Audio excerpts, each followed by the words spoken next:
फोडाफोडीचा खेळ भाजप आणि शिंदेंमध्येच होणार, खासदार संजय राऊत यांचा दावा। कल्याण डोंबिवलीमध्ये शिंदेंकडून भाजपचे नगरसेवक फोडण्याची तयारी, राऊतांचं वक्तव्य।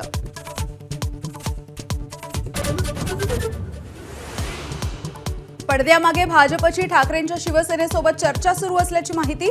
मुंबई मनपामधील 2017 सालची भरपाई ठाकरे भाजपला करून देणार का याकडे लक्ष, तर ही केवळ चर्चाच, राऊतांनी वृत्त फेटाळलं।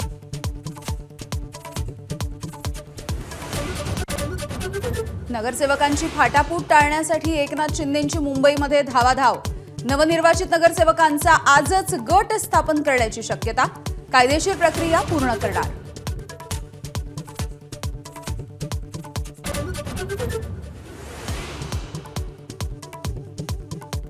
कल्याण डोंबिवलीमध्ये शिवसेनेचे 9 नगरसेवक नॉट रिचेबल। उपमुख्यमंत्री शिंदेंच्या संपर्कात असल्याची माहिती। सत्ता स्थापनेसाठी शिंदेंना 9 नगरसेवकांची गरज।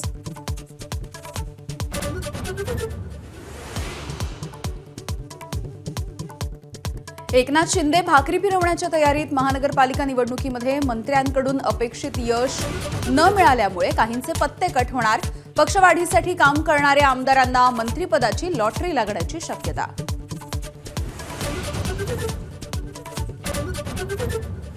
भाजपचे आमदार संदीप जोशींचा राजकारणामधून निवृत्तीचा निर्णय। विधान परिषदेची मुदत संपल्यानंतर थांबणार। भाजप कार्यकर्त्यांना भावनिक पत्र लिहून घोषणा।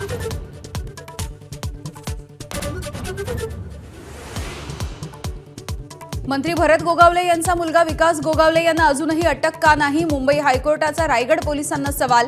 महाडमधील राष्ट्रवादी शिवसेना कार्यकर्त्यांच्या हाणामारीच्या प्रकरणी कोर्टाची विचारणा।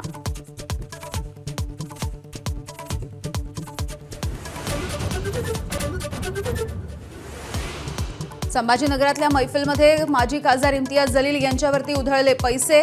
33 नगरसेवक निवडून आल्याच्या जल्लोषामध्ये पैशांची उधळण, नागरिकांकडून संताप व्यक्त।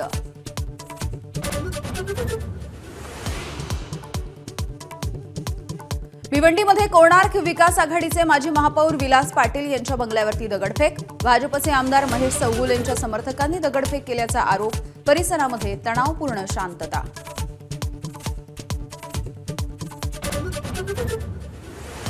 मुंबईत पोर्ट ट्रस्टच्या जागेवरती आलिशान 30 मजली बिहार भवन उभं राहणार। प्रशासकीय मान्यता मंजूर, मनसेचा कडाडून विरोध।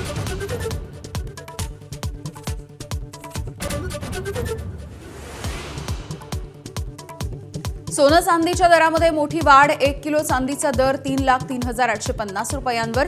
प्रति तोळा सोन्याचा दर 1,48,00,000 रुपयांवर।